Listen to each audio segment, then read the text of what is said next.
Lavrov et Zibari affirment que la solution à la crise en Syrie n'est que politique, que tous les pays devraient assumer cette solution.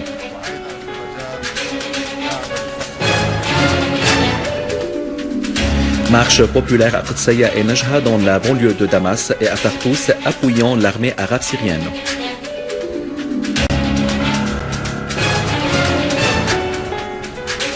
L'armée arabe syrienne poursuit sa lutte antiterroriste et élimine de grands nombres de terroristes dans plusieurs gouvernorats.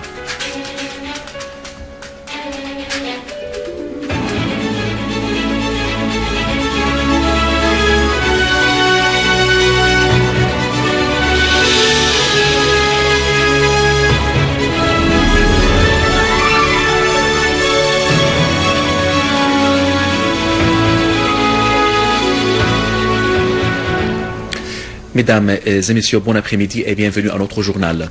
Le ministre irakien des Affaires étrangères, Hoshyar Zibari, a souligné dans une conférence de presse conjointe avec son homologue russe Sergei Lavrov que leurs entretiens ont été axés sur les développements en cours de la crise en Syrie, ainsi que sur les résultats de Genève II et le rôle que devraient assumer les grandes puissances et les pays voisins de la Syrie pour multiplier les efforts et mettre un terme à la catastrophe humanitaire en Syrie. Lavrov a indiqué que la Russie et l'Irak étaient d'accord sur le fait que la solution politique est le seul moyen de résoudre la crise en Syrie, soulignant que tous les pays devraient appuyer cela. L'incessant acheminement d'armes aux terroristes en Syrie sans aucun effort international pour le cesser aggravera la crise humanitaire dans ce pays, a fait noter Lavrov.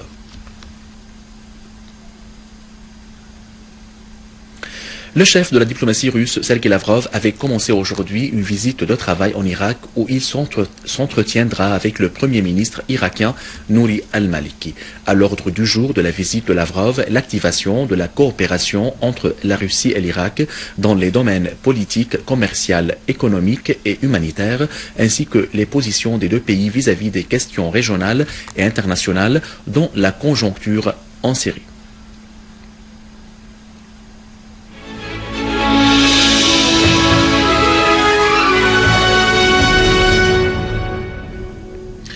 Des milliers d'habitants de la ville de Qudsaïa, située à Damas, campagne, sont descendus dans la rue en signe de soutien à l'armée arabe syrienne, à ses opérations contre les terroristes, aux constantes nationales et en hommage aux martyrs.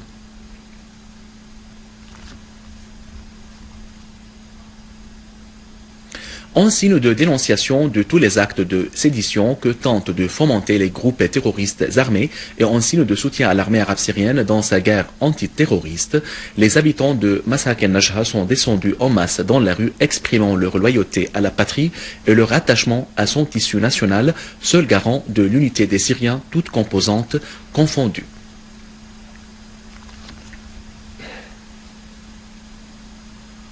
Une marche populaire a eu lieu aujourd'hui sur la corniche de Tartous en signe d'appui aux constantes nationales et à l'armée arabe syrienne dans sa lutte contre le terrorisme. Les participants ont arboré des drapeaux et des pancartes sur lesquels étaient écrits des slogans affirmant la loyauté à la patrie et le soutien à l'armée arabe syrienne. Ils ont également affirmé le rejet des ingérences étrangères dans les affaires de la Syrie.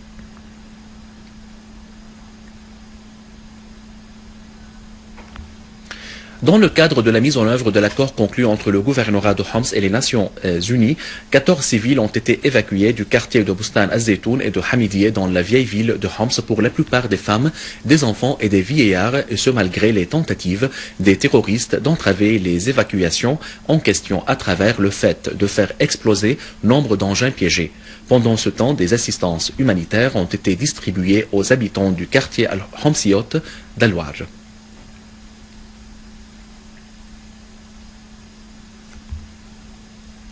À Alep, une fillette est tombée aujourd'hui en martyr et un autre enfant a été blessé suite à la chute d'un obus de mortier sur la rue Nil dans la ville.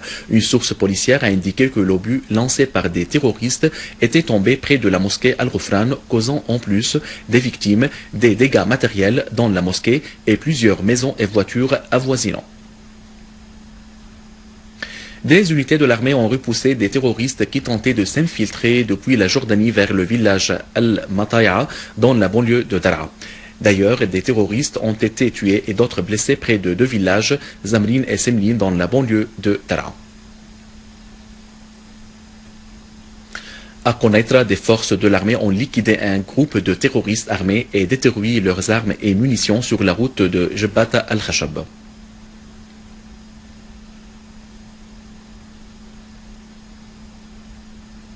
Et dans le gouvernorat de Deir ez-Zor, des accrochages ont éclaté entre des forces de l'armée et des terroristes dans les quartiers de Rachidia, Houaïqa et Jbeila et dans le village Mre'i. Les affrontements se sont soldés par la liquidation de dizaines de terroristes alors que d'autres ont été blessés.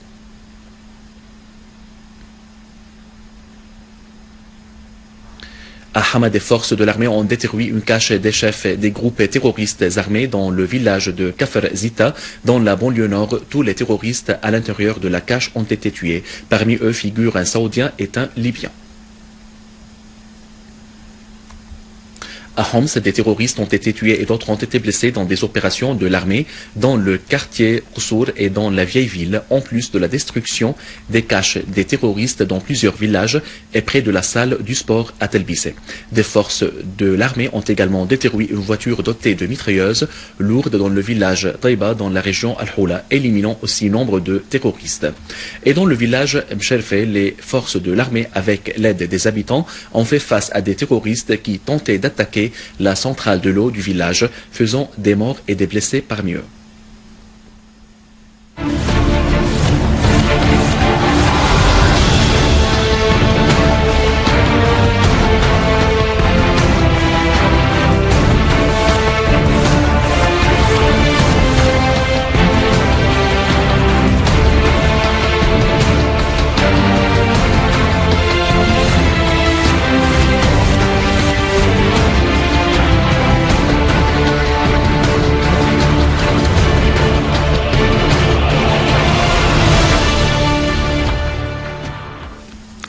Les forces d'occupation israéliennes ont transporté aujourd'hui 5 terroristes blessés en Syrie à l'hôpital de Zif, Asafad et Naharia Onot Galilée dans les territoires palestiniens occupés en 1948. Les terroristes en question se feront soigner avant d'être réintroduits en Syrie pour se battre contre l'armée arabe syrienne. Notons que le chef de gouvernement de l'occupation israélienne, Benjamin Netanyahu, s'était rendu hier au chevet de ces mercenaires terroristes en Syrie qui reçoivent actuellement des traitements dans des hôpitaux de campagne installés par l'occupant israélien au Golan syrien occupé. Au cours de cette visite de Netanyahu, ce dernier a serré la main aux terroristes admis aux hôpitaux de campagne en question, démontrant ainsi les liens organiques entre son entité et les groupes terroristes armés se trouvant en Syrie.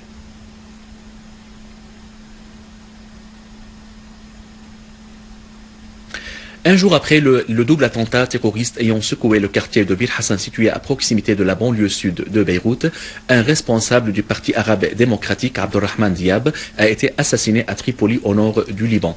Selon la chaîne de télévision libanaise Al-Manar, 2 jeunes hommes à moto ont surveillé le martyr Diab avant de le tuer. Notons que les services de sécurité spécialisés ont mis la main sur les caméras de surveillance installées sur le lieu d'assassinat afin d'identifier les auteurs de ce crime. Pour sa part, l'agence nationale libanaise d'information a rapporté qu'une personne inconnue qui circulait à moto a tiré ce matin à bout portant sur Abdurrahman Youssef Diab qui se trouvait dans le quartier tripolitain d'Al-Mina, le tuant sur le coup. Selon cette même agence, l'armée libanaise a bloqué l'autoroute Tripoli-Akkar suite à des accrochages entre Bab Tabbana et Jabal Mahsen sur fond de l'assassinat de Diab. À noter qu'une personne a été tuée et 2 autres blessés lors de ces accrochages. À la fin de ce journal, je vous rappelle les principaux titres. Lavrov et Zibari affirment que la solution à la crise en Syrie n'est que politique et que tous les pays devraient assumer cette solution.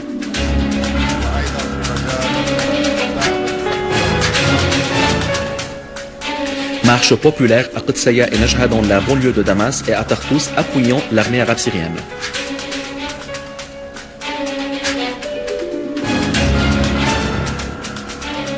L'armée arabe syrienne poursuit sa lutte antiterroriste et élimine de grands nombres de terroristes dans plusieurs gouvernorats. Mesdames et messieurs, c'était notre journal d'aujourd'hui. Merci de l'avoir suivi. Au revoir.